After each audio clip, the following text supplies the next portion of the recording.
Welcome to USA Global TV and Radio, where our mission is to provide education, entertainment, hope, and inspiration. USA Global TV and Radio connects you with experts and audiences all around the world every single day to help you succeed in business and to live a richer life. Visit us at usaglobaltv.com to learn about career and life-changing training and mentoring programs like the Listening Mentor. Subscribe to our newsletter to stay informed about our special programs and offers. Discover how you can become a guest on one of our shows or a host or producer of a USA Global TV and Radio show of your very own. That's USA Global TV and Radio, where the doctor is always in.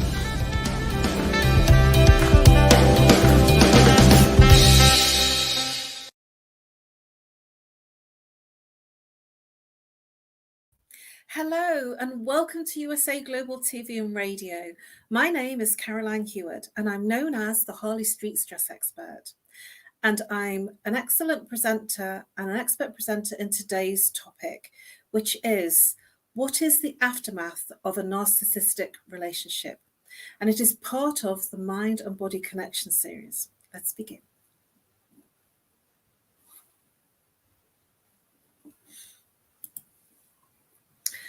So I'd like to start off with a quote from Sam Vaknin. And she says, "Hate is the complement of fear, and narcissists like being feared.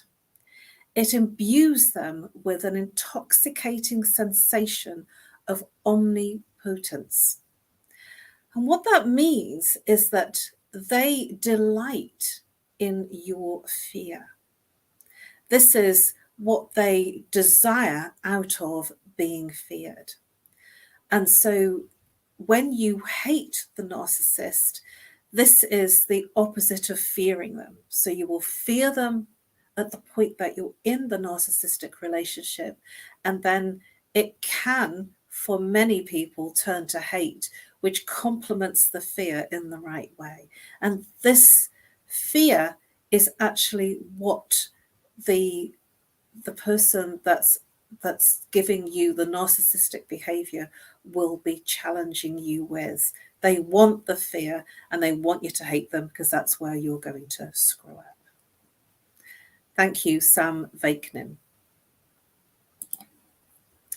So I wanted to look at the dictionary to identify what the narcissist term meant. It's a noun.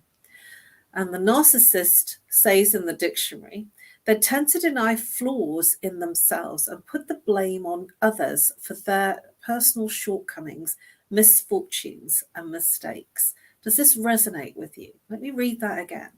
They tend to deny flaws in themselves and put the blame on others. So this is known as transference, when they actually literally, if they've got a thing that's going on that's not right, they just chuck it onto you for you to handle. And so any flaws, any things that they've done wrong, they're your fault. So they put the blame on others for their personal shortcomings, misfortunes, and their mistakes. So why is it so hard to recover from a narcissistic relationship? It's because the love bombing phase hooks you in, hook, line, and sinker, literally. When you are so love bombed and so reliant on that person, they become everything that you desire in a relationship. They become everything that you want. And in this phase of getting to know you and love bombing you, they'll be open to hear what didn't work in your other relationships.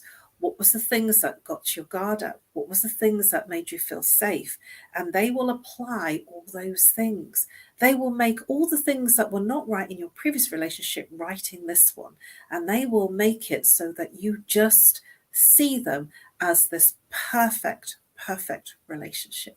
They will give you everything to make you feel safe in the love bombing phase. And so when it starts to turn not okay, you keep from the mind going back. You keep going back to, well, it wasn't like that before and I just want what there was. And so you can be fixed in staying in that relationship, trying to, and I say trying operatively, to recover in the relationship, trying to make it work, to go back to what it was in that love bombing phase. And it's so idealistic how they put themselves forward, what they showed you, that you find it very hard to believe that this person is the same person that you fell in love with. And it can go on for some 6 months, for some 10 months, a year. So it's as long as they feel it takes to reel you in and get you feeling very, very safe, so you won't leave.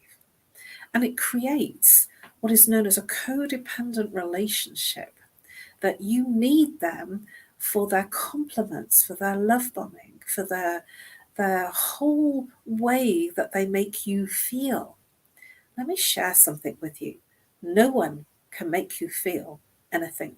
You make you feel how you feel: angry, upset, loved, treasured, adored. You make you feel those things because you allow it. And so it's what you allow.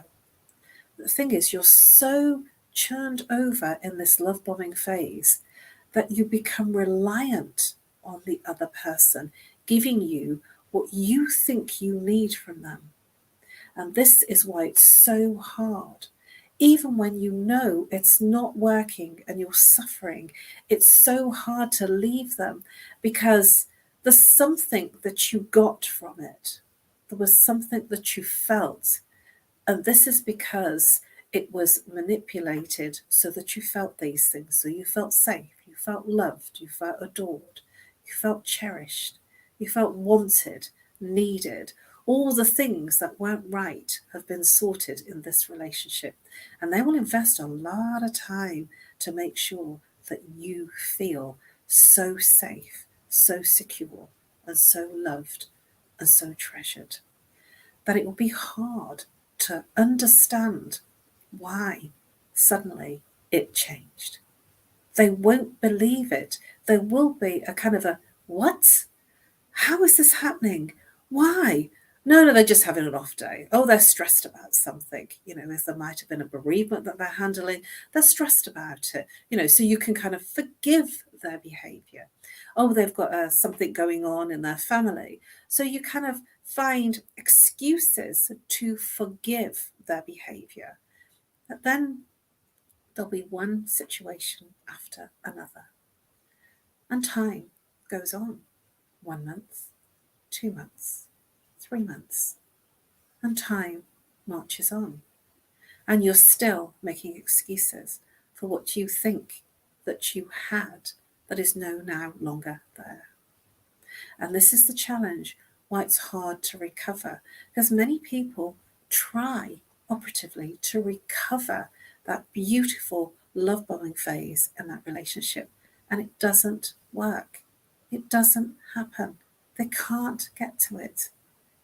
And the more they try to get back to that beautiful phase, that absolute adoration, that beautiful laughter, and all those wonderful things in that relationship, they never get it back. They will stay trying to get that back.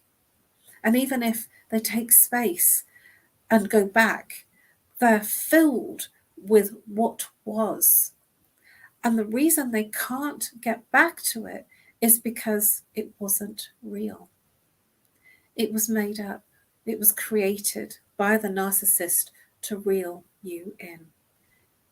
And I know that sounds very harsh, and it's a reality. And the reason for this is there is no emotion from the perspective of the narcissist. They just have strategies. And if you are suffering, they gain power. They feel more in control, and they feed off that power that you're giving to them.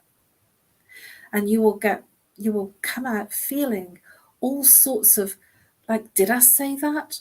What does he mean by that? No, I didn't say that at all. I didn't mean that. And you will be questioning yourself. It will be so difficult. But the reason it's hard to recover in that relationship is many people are trying to recover while they're in the relationship because they think that they can move it to where it was previously in the love bombing phase. It takes time, whatever time it takes, for the person to realize it's not coming back. It could be a month, more likely 4 months, 6 months, a year, 2 years. It'll be at the point that the person has had enough, when they can't take it anymore, when they absolutely accept this is not what they bargained for and this is not what they bought into. And so moving into the place of recovery, it has to start when you feel safe to leave. And so this recovery phase starts while you're in the relationship, listening to the narcissistic behavior, being subject to the narcissistic behavior, because the person is seeking, wanting, requiring, hoping, trusting that they get back what there was when the love bombing phase was going on. So recovery begins, it starts while you're still in the relationship, while you're still trying to work it all out. So I want to share with you how to starve a narcissist, because there are ways. And this is so specific and so direct. I felt that, having this slide would be a reminder to all those people that come back, because sometimes we need to see things as well as hear things. Sometimes we don't hear auditory what is said. Sometimes we need to see something in black and white. So how to starve a narcissist? You starve them by not showing emotion. If you are emotional, they feed off your emotions. And so if you restrict and show no emotion to what they're doing or saying, you will starve your narcissist. Short responses, like not giving overly complicated examples of responses. Something like, why are you late? And then you go into 10 or 15 minutes of explaining, justifying, going into all the detail of this happened, she said this, the train was late, the bus was late, my client. When you go into that, they're feeding off it. If you just say, I'm sorry I'm late, that's all you need to say. Minimal interaction, and I really, really mean this. If you minimally interact with them, you can't get reeled in and drawn in. But when you do engage in that space of the narcissist, in that over interaction, they kind of take over your life. They take over your time. Time just disappears because they control you. So if you minimally interact with them, that starves them of the energy that you're giving them. And the biggest one of all is no contact. Yeah, I know it sounds crazy, but you wouldn't believe how many people that have been and are still in a narcissist relationship will just keep reaching out to the phone, reaching out to the messages. Even though even the messages will be hurting them, they'll still reach out, because psychologically something has changed and they want back. They're reaching, they're hoping, they're praying, they're trusting, they're really dreaming of having back that love bombing phase. And so they'll keep reaching out just in case something's changed. So starve your narcissist. No contact. Let's get direct. Show no emotion. Keep your responses short. Have minimal interaction with them. Then they can't hurt you. And no contact. So let's look at the stages of healing after a narcissistic abuse. It's a bit like a grieving, to be honest with you, in terms of how you would respond. And the first stage of any loss, because you're grieving the loss of that love bombing phase, of that beautiful, that love bombing, wonderful, heartfelt love stage. And then you're stuck with experiencing this crazy narcissistic abuse behaviour. So the first stage is denial. You can't believe it. You're in shock. How can that be? I'm a really, really confident person. How did that happen to me? I'm loved, I'm known by a lot of people. How did I let someone treat me like that? Why did I let them treat me like that? How did I let them in? What did I do? Nah, that's not possible. I'm too nice a person. It usually happens to the really nice people. It really does. Because they can have power, because they'll reel you in, because it's a strategy that they're using. It's a tactic. It is manipulation. And if you're a nice person, and it does happen to nice people, it's impossible to believe that someone could be that manipulative and that awful to you. And so denial is the first stage of, no, it's just not possible. I'm reading things in, they're right, it's me, there's something wrong with me. And quickly, and it depends how much time you want to spend in the denial, but in a short, sharp space from denial, there comes shock. And with that shock comes confusion. Well, how did that happen? Why has it happened? I don't get it. What did I do? This is not the same person. This looks like a Jekyll and Hyde. This is two different people. I fell in love with one person and now this other person has appeared. I don't even know. And so you will be kind of questioning, well, hang on a minute. I want the person back that I fell in love with. They did a number on you. And so the shock and confusion goes into a very deep level of, how did that happen? And you will be questioning yourself as to how on earth it appeared in your life. The next stage of healing is when you come into a state of awareness. When you become aware, when you become a witness, when you actually become okay to admit, yeah, I'm in a narcissistic relationship. And you name it as such. Even though it's difficult, you name it. And it's challenging because how could it happen to you? How is that possible? But it did happen. And in this awareness and this naming of it, there comes a place for you to move into. Do I keep going there? Or do I kind of just take some space, let the person calm down? Maybe they might come back. So there is a point of distancing, taking a break. I'm busy, I've got some things to do. I can't see you all week. I can see you a couple of times this week on the weekends, but I'm really busy in the week. And you'll find excuses to distance yourself in a way that gives you that freedom to kind of work out what is going on, how you're feeling, because you're still in this confused state of, is this real? Maybe if I just give us some space or him some space, it will change. So distancing is key to start feeling normal again. And then the grieving, the tears, the sadness, the how does this happen, the disbelief. You will start grieving the loss of the love bombing phase. You will start grieving what was, not what is currently happening in that relationship. And in that space of grieving, you will be questioning. You will be analysing. How did this happen? Why did I let it happen? Did I love her or him? Maybe they might go back.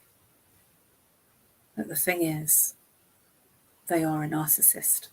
And it's important for you to move into a place of grieving, of loss, of what was. And then we move into a stage of education.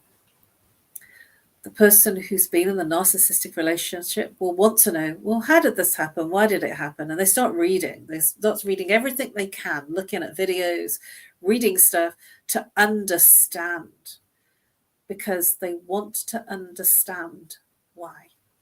They want to understand how, and they want to understand what. And so this education can be in the form of online education. It can be books, it can be videos, it can be speaking to other people, other experts, that they will do this education to understand, because they don't get it. And when you don't get something, the push is to understand. And so this is part of the stage of healing, to understand how this happened. And what did you do to make this happen? And how could you have circumvented it to make sure that you don't go back into the lion's den again and create it all over again? And this is the place where you will reach out for therapy, for support from friends, from family. If you haven't been alienated by them all, you'll reach out, and if you feel safe and feel comfortable, to ask, to explain, and to seek that attention, and to tell your story, because it's important that you share. Many people that enter into a narcissistic relationship are usually very well liked. They're usually very supported, and their support network in the love bombing stage is depleted. And so then they have to kind of come out of that safe place of where they thought they were safe in that relationship, and then they feel they're not, and almost admit a mistake, which is very, very difficult, especially if you are well loved, liked, generally, family, friends, your community, your network. And so it is important that you have that support, because everyone does care. And believe it or not, they might have seen some things you didn't see, and they might have been warning you before you actually really saw it yourself. Recovery is really, really key. And in the place of recovery, self-care is top of your list. To look after yourself, to do the things that you enjoy doing, to honor yourself in terms of your food, your exercise, to nourish yourself with all the things that are important to you to take care of you. It might be keeping fit. It might be eating nutritious meals. It might even be as basic as getting a good night's sleep, because sleep is affected in this narcissistic relationship. And so the sleep will not give you the nourishment that you require normally. And so when you're not in that relationship, part of that recovery is to get good sleep and to nourish your body physically, emotionally, mentally. To be around, to surround yourself with people that love you, that care for you, that support you, and that are not going to be judging you. People that really do have your back, that care enough to hear what happened, what went wrong, and to not judge you, and are there for you when you're on your knees, because you will always have those people. Reach out to qualified therapists who can help you recover and can help you through this process of moving forward into a new life and a new way of living and being following narcissistic abuse. The final two stages is to look for meaning, to find the meaning behind that relationship. What did it teach you? How have you grown? What will you do differently next time? How will you check in with yourself when things are not quite right? Because this meaning will give you closure, will give you a way to move forward in your life that will give you prominence and impotence of you. It will put you firmly in the place of taking care of you first. And it's really key, because if you're not looking after you, no one else will. No one else will do something that you don't do for yourself. So it's really, really important to find that place of meaning, to find your closure so that you can move on. You'll never move on if you don't find your relevance and your meaning for what happened, for why the suffering.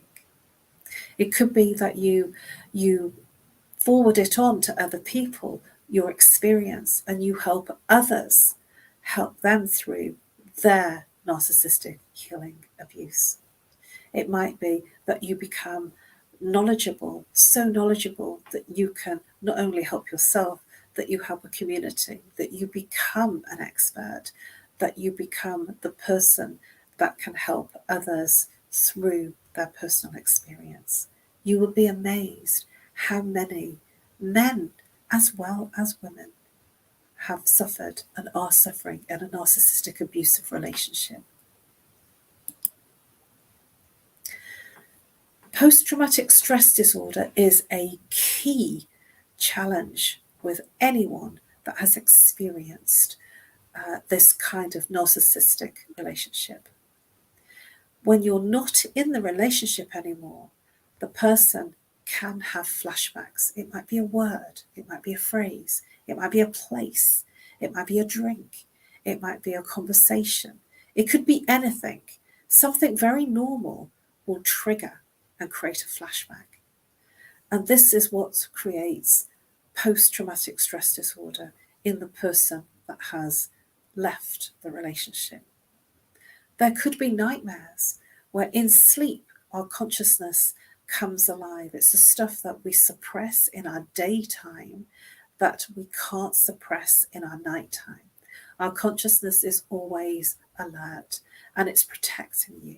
And so it comes out in nightmares to protect you so you don't do it again, so you don't go into that cycle of abuse again. So the nightmare is a symbol of protection to heighten your sensitivity so you don't step into that relationship again. And it's the same with night terrors. You will get night terrors because something comes up when everything is calm and quiet and peaceful and you've got no distractions. That's when our consciousness comes up for us to heal, for us to move forward. And so night terrors is when you're away from the relationship, you can be everything being okay and you're having a really great time, and then you will have a night terror and wake up almost sweating profusely, frightened, in fear. You're not in the relationship. In your consciousness, you are still in the relationship. And so this can come up because it's unexpressed and undealt with emotion. So it is important to handle this post-traumatic stress following a relationship such as this. And the final thing that happens in post-traumatic stress disorder following a narcissistic relationship is that you will get to a point of disassociating yourself with that experience.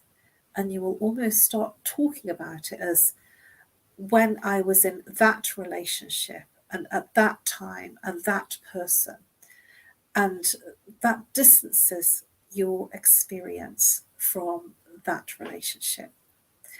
If you are using the I word, I felt this when he was doing that or she was doing this, I felt this, I felt terrified, I felt unnerved, then you're owning it all.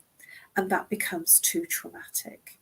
When you're suffering with post-traumatic stress disorder, there is a significant disassociation with overcoming the experiences, so that you can almost look at it over there and not in front and being in it. It's almost like you disassociate, so it's on a TV screen, so you're watching it without being in the picture.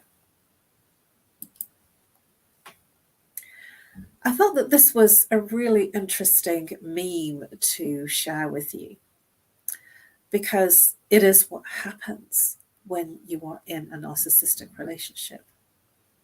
So it's a skeleton, and it's supposed to be funny. It's a little bit of a tongue-in-cheek meme.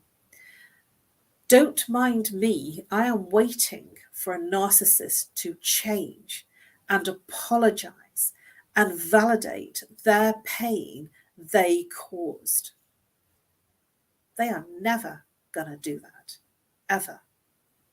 And if you are waiting for your narcissist to change and to apologize and to validate the pain that they have caused you, you are going to wait a very long time. It is never going to happen because they don't live from that space. They don't need to go there because they are devoid of the emotions.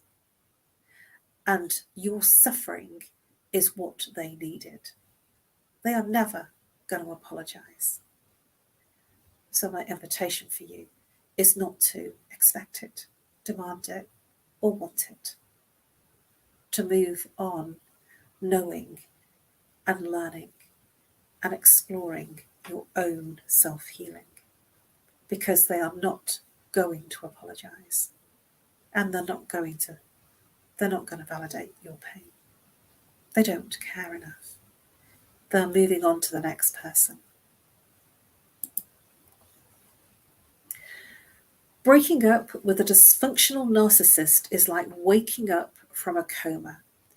You have to relearn even the most basic things of your daily life. This is because during the course of the relationship with your narcissist, you are slowly and methodically being erased. I found this very powerful.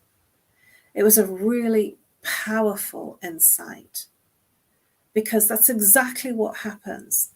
The you who is very you slowly but surely gets erased.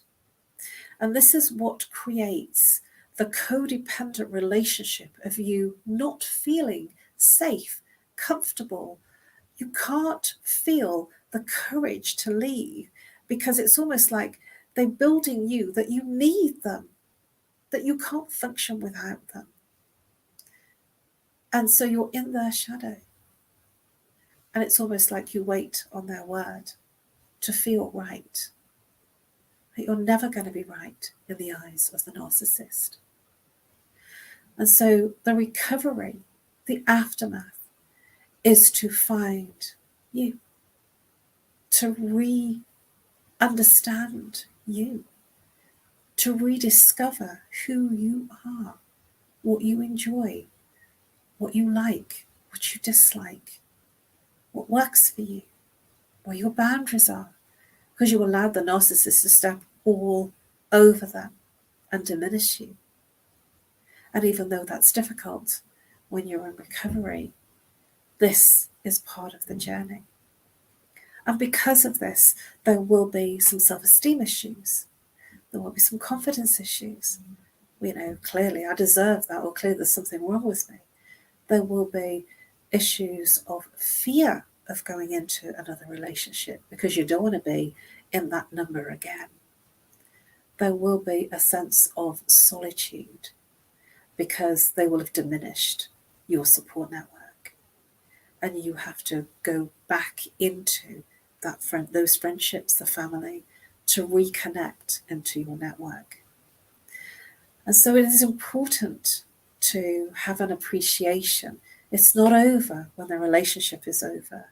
The healing part is a rediscovering of you, a reconnecting to what meaningful to you, what is right for you.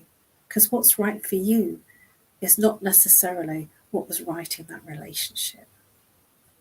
It sounds like a tall order, but this is manipulation to the highest degree. I have the utmost respect for anyone that can break free from a narcissistic relationship and recover and share their insights, their story. Because the more people that share their story about how awful the experience is, you will be surprised how many very confident people end up in these kind of relationships. It's a strategy on the part of the narcissist. And my invitation to you is to become aware and to feel okay not to be okay. It is completely okay to feel like you have been erased, so that you now have a new way and a new guise to move your life to how you really want it. And the way that I would look at that is you've been given another chance to create how you want to truly live, rather than how you think you should be and how you think you should behave because somebody tells you that's what they want. So it's important to take some space.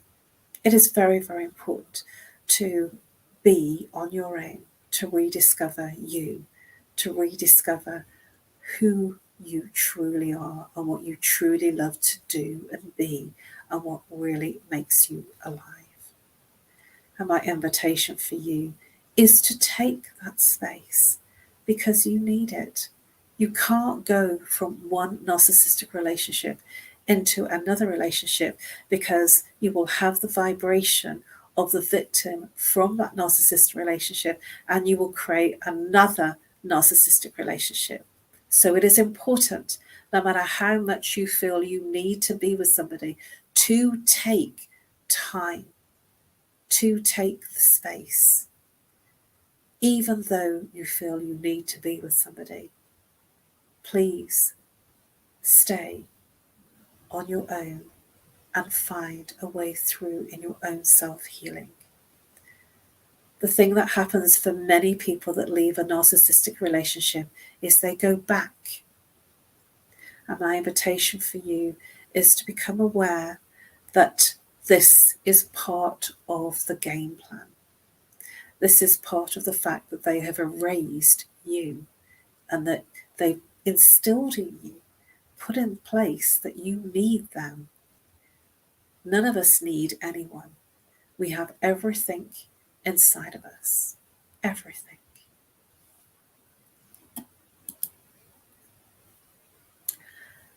Thank you for your attention and your interest. I know today has been a very challenging subject, and I don't have all of the answers in this short presentation, which really isn't a presentation. It actually was a healing. It is to connect so that you know you're on the right track. And it is also important for you to not feel that you failed, to seek external advice. And I am more than happy for you to reach out. And I would love to help you. You can reach me on nomorestress@live.co.uk or call on +44 if you're international, 07523 120 189 if you're local. Please subscribe to our YouTube channel, USA Global TV and Radio.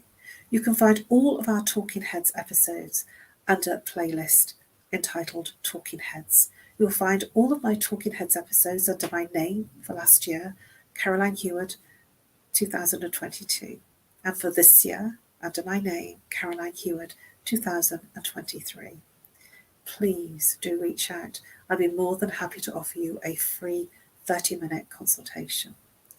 You can contact me on the details on this card. Thank you for your attention. This has really been a transmission. It is a healing transmission to help you move forward in your healing journey.